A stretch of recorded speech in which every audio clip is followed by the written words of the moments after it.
What do you say, everybody? Welcome to Elephant in the Room with Jake Coker. I'm Mick Gillispie. Obviously, you can tell my voice isn't quite as strong as it normally is because I had COVID, but it doesn't stop me from getting on here and working with Coker and you. And I didn't know COVID was still a thing. It is. It is. And you know what else is still a thing?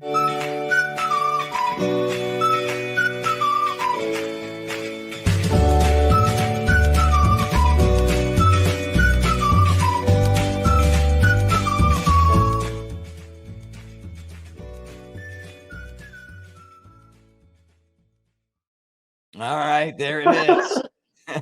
Dude, I just played. You know, I get muted during that point in time, and I just laughed so hard the timing of that. It gets ridiculous. It gets ridiculous. No, I don't even know what episode we are right now. I think it's like 70 something. But thank you guys for being a part of what we do, and please like and subscribe and comment and share with your Alabama friends. That's Jake Coker. I'm Mick Gillispie. All right, let's talk about Bama. 6 things that you noticed about the practices for Alabama. First thing I want to say is quarterback play. Ty Simpson, Austin Mack, and Keelan Russell all kind of going head to head, but it feels like it's Ty Simpson. He's going to be the guy that is a quarterback, but Keelan Russell, the more that this thing goes on and people see him, the more they're like, okay, this is like major talent right here. But yeah, I mean, that's what we've talked about on the past few shows. There's no denying the talent that Keelan Russell has. And I want to, again, I didn't go back and read the comments. I ate lunch with my dad yesterday. He said, people thought you weren't on the Ty train. And that's, I want to say that couldn't be further from the truth. I think Ty is going to be, he's going to be excellent. I think he's going to be a great quarterback for this team. I think he's the starter. There's no doubt about it. And like I said, talent, arm strength, all that stuff, that's about 30% to me of what a good quarterback is. Seen a lot of quarterbacks in my day that had absolute cannons that didn't play, that couldn't put it all together on the field. And when you get to that level, everybody can throw the football. I mean, there's some that are better than others, and it plays a huge role in key areas of certain games. But what Ty has to me is the most important characteristic of a quarterback, and that is the intangibles upstairs, the mechanics, quick release. He's going to get the ball out. He's going to be able to anticipate, throw it to the right guy, be a leader out there on the field, get people in the right position, and make sure everybody's on the same page. To me, that's that is the biggest key factors in being a quarterback. He's got them, and he's got a great arm. I never said that he didn't have a great arm. When I watched the tape or the plays of Keelan Russell throwing the ball, I think he's more in that elite category. But again, that means nothing unless you're throwing it to the right guys, you're on time, and you know what to do with the football, and you can lead a team. So again, there's no weakness. Ty has no weakness as a quarterback. I think he's strong in all areas, and I think he's going to lead this team to the playoff this year. I really do. So I can't emphasize enough my support for Ty and what I think he's going to do for the program. I think Austin Mack's a great quarterback. I think Keelan is, I think he's got great potential. I just think right now the man is Ty Simpson, and that's got to do with his mental makeup, his physical talent, his experience at Alabama. We're in a great position right now at the quarterback position. I think, and honestly, I don't want to see. I mean, unless Keelan Russell somehow, or Austin Mack, somehow just make huge leaps and bounds mentally, I don't know how they're the guy, and I don't think it's good for, maybe Austin Mack. I mean, this is his 3rd year. It's do or die time for him. Keelan, I'm not so sure I want to see him play just yet. I'd like for him to get a year under his belt, seeing how Ty operates, and maybe 2 years. And I think that could be likely, and I hope he's got the patience to sit behind Ty for 2 years. That's a perfect world scenario. Ty comes in, plays really well, starter for 2 years, and then Keelan plays for 2 to 3 years. Yeah.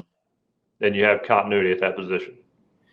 I saw this headline. Well, can I read this headline that I saw on AL.com and get your thoughts on it? You've heard of AL.com before, right? Mm-hmm. Okay. Yeah. Where are we going? Ty Simpson's best case comp at Alabama feels more like Jake Coker than Mac Jones. That's the headline. I don't even know what that means. I don't know what that means. Let me put it up there for everybody because I don't want people to think I made that up. August the 4th, like 3 days ago. On my birthday. Let's see. Happy birthday, buddy.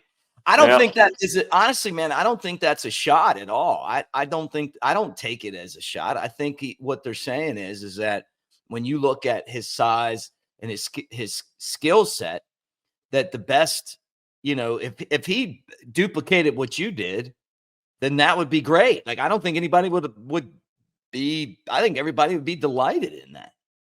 How do you take it? Does that feel like that to you, or do you feel like that's kind of a slight at the old coach? I feel like from that perspective, it's a slight. I don't know, I don't know the intent, but, again, you know me, I really don't give a shit.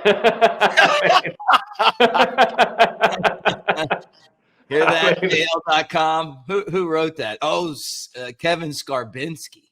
Kevin Skarbinski. Very famous writer. I've heard that name, but I wouldn't know if I saw him in a room. I know that name though.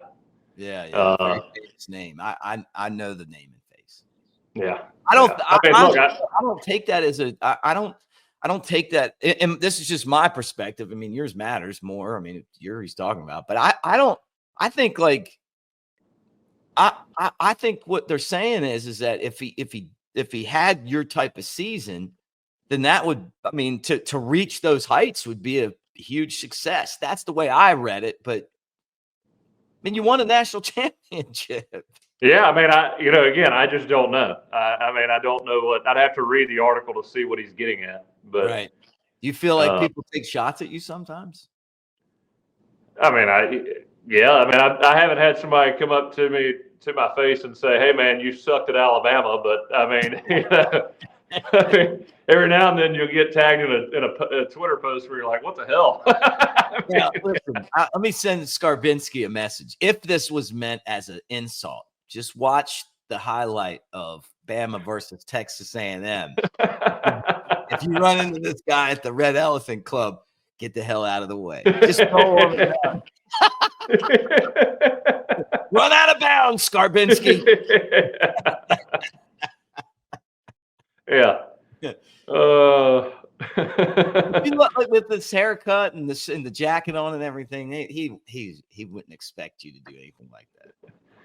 Here's my thought on it. And again, I don't know. I wouldn't know. I haven't read the article.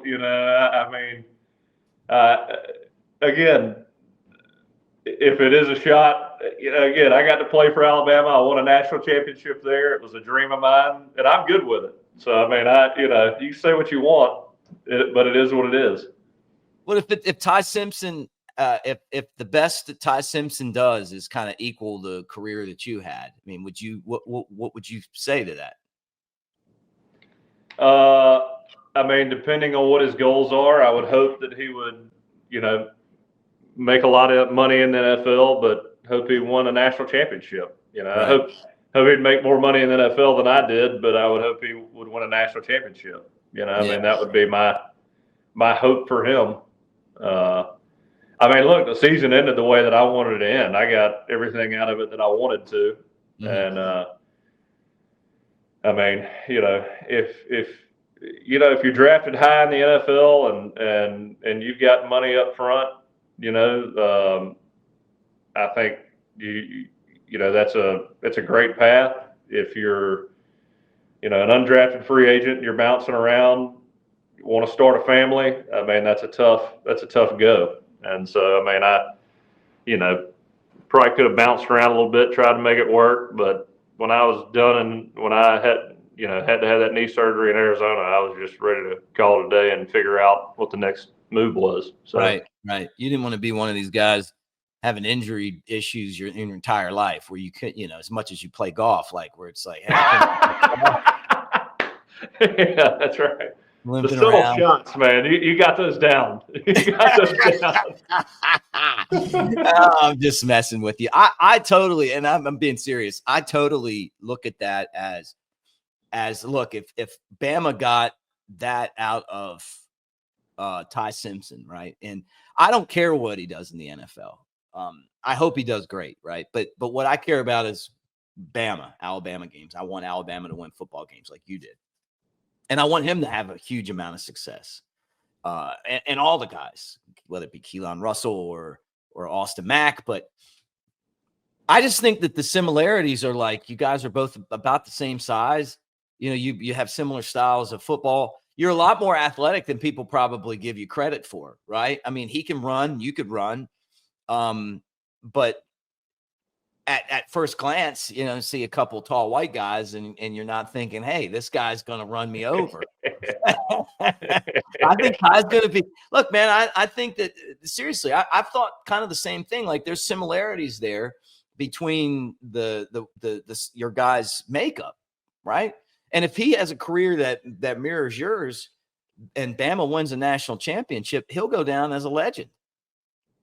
Yeah, I mean, look, if you win a national championship, I mean, that's ultimately, I mean, you put every individual, if you've got the right thought process, you put every individual accolade or goal, to the side to win a national championship. And so, I mean, again, either way, Mac Jones or me, I mean, our careers, had 1 year to start, and we both won national championships. And I mean, at the end of the day, you find a way to win. And so, I doubt. Again, I haven't read the article. I don't know how to interpret it, but I think Alabama fans were pretty pleased with a national championship, no matter how you got it. Mm-hmm. Well, we'll read it and we'll talk about it on the next show. And we'll tell Steve or Kevin. We'll tell Kevin if he needs to watch his back or not. Hey, I want to tell you guys this. Let me throw this up here. Rowback. Use promo code Crimson20 to get 20% off your Rowback gear. Get ready for Alabama football. I saw a shirt the other day. It was like a bunch of Denny chimes. It was a bunch of Bryant Denny stadiums and on a shirt, and then it was a pattern. It was an Alabama shirt. But anyway, Crimson 20% off each of your email addresses. And that's a great thing to wear over at Dancing Rabbit Golf Course, which is the Augusta you could play at Pearl River Resort. Shows brought to you every week by Pearl River over in Philadelphia, Mississippi. All right, let's talk about wide receivers. Okay, we know Ryan Williams is going to command a lot of looks by the defenses. I mean, he's coming in as a Heisman Trophy contender. He's that good. Then you got Jeremy Bernard, who was like your possession guy last year. Isaiah Horton transferred in. Jalen Hale, the speedster, as you look at you over there working, is over there. But the guy that's starting to turn some heads is Rico Scott, which is great. I love when guys kind of come in and start to put themselves in the picture. He's a redshirt freshman. He ran 23 miles per hour the other day, and he has taken advantage of the weightlifting program. And they say that he's had a body transformation, like from the working out and everything. Did you remember a guy that kind of mirrored this? Like where you're like, man, this dude comes in, he's like a freshman. They get him on the eating program. They get him working out. He's playing football every day. And then you're like, hey, people are going to have to pay attention to this guy. Yeah. There's guys to me that, and you see it a lot, and I would include myself in that. But you get out of high school and you're the man in high school. What? Your sticky note. But you get out of high school and you're the man. Like, I mean, in high school you dominated. The ball was in your hands all the time, no matter what sport you're playing. You feel like you're on top of the world. You get to college, you don't know a damn thing about what's in the playbook. You get thrown out there and just get torn to shreds by all your coaches, and you're like, I mean, what the hell am I doing? Like, this is crazy, and it's definitely a shock to your confidence, and I guess it's the old tear you down method, but and then I think you get through an off season, especially at a place like Alabama, where you're watching all these guys do great things. They're making plays. They're winning national championships. And you've either got, I've seen it work out both ways, where some guys just say, you know what, I'm not good enough. They start going and doing their own thing, probably out too much, having a good time. They show up to workouts, but they're not really, there. And then you got some guys who, just not being good enough, not accomplishing anything bothers the hell out of them. And all of a sudden they turn it on in the weight room. They're there early for meetings, staying late, watching film all the time, trying to get things done. And the next year, all of a sudden, you're looking at a totally different player. Right. And I'm not saying, I have no idea what was going through Rico Scott's head, but just based on what I've seen when I was playing, I imagine he's one of those guys who all of a sudden has started showing up. Again, body transformation, that tells you a lot right there. Has a greater understanding of the playbook.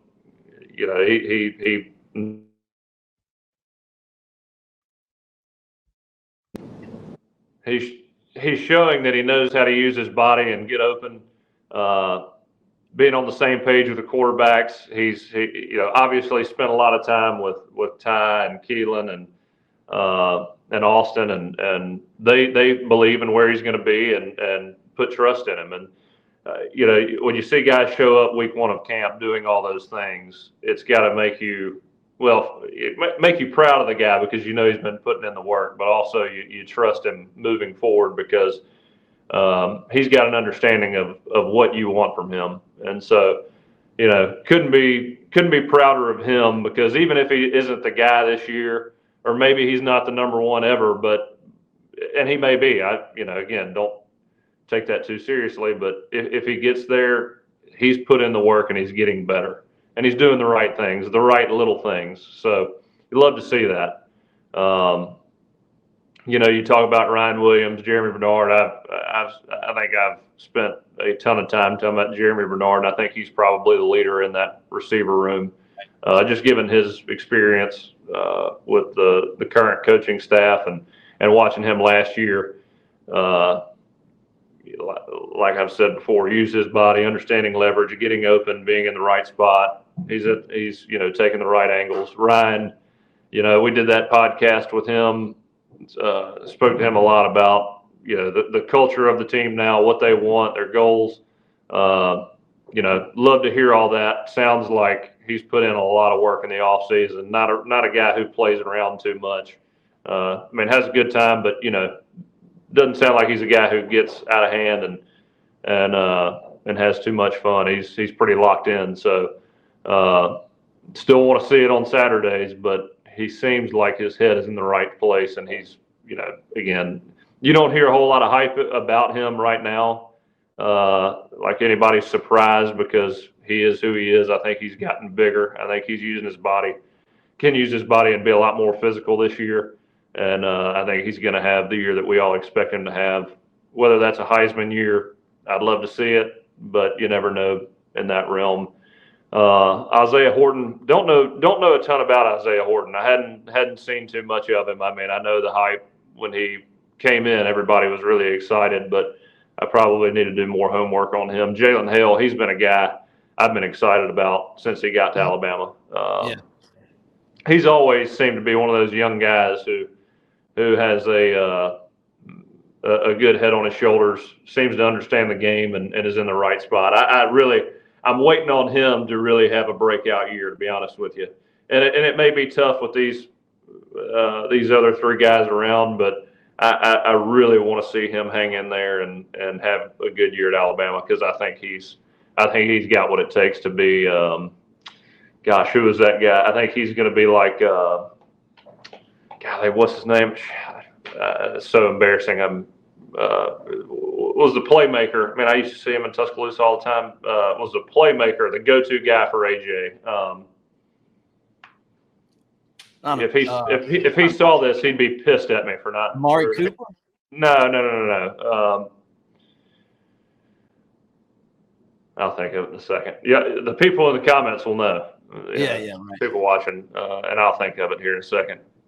Well, here, think about it while I tell everybody about the 2 minute drive. The 2 minute drive in the LSU game, he caught like 3 passes in a row. Let me tell everybody about this. Ocean City by Marriott Residence Inn. It is the back-to-back coastal style hotel of the year. And we appreciate them being a part of what we do here on the channel on a daily basis. So sunsets, great seafood. The Next Round did their show there. They loved it. And, we love the place too. All right. So you want to figure out who you're not talking about Julio Jones. No. Look at it. Just look it up.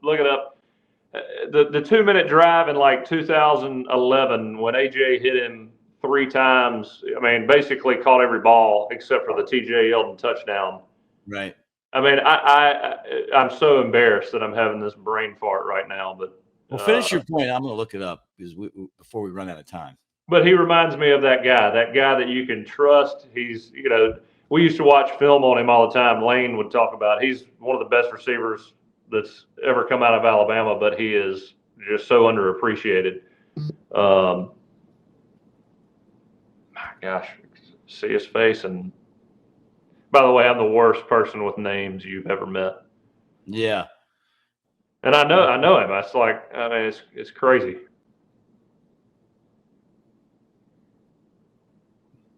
But that was my point, man. You can't Google for shit, can you? I'm Googling right now. I'm trying. You just got to hold off. Hey, what are you typing like this?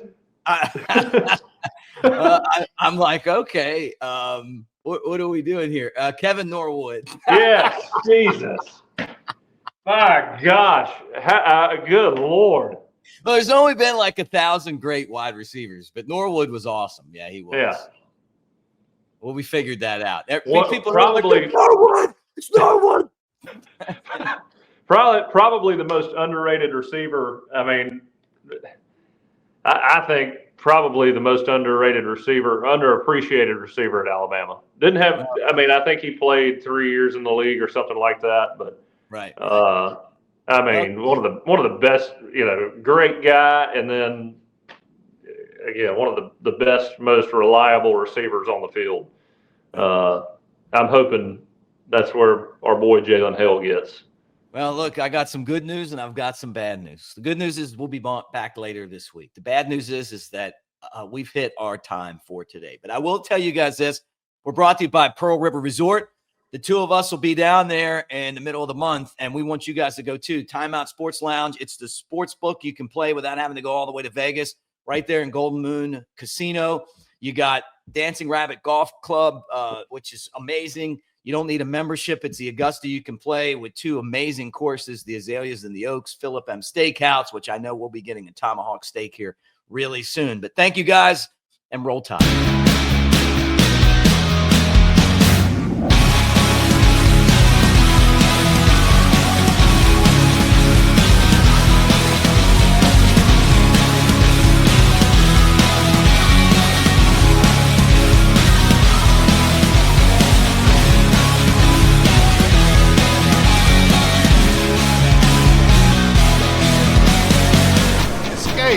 To Pearl River Resort.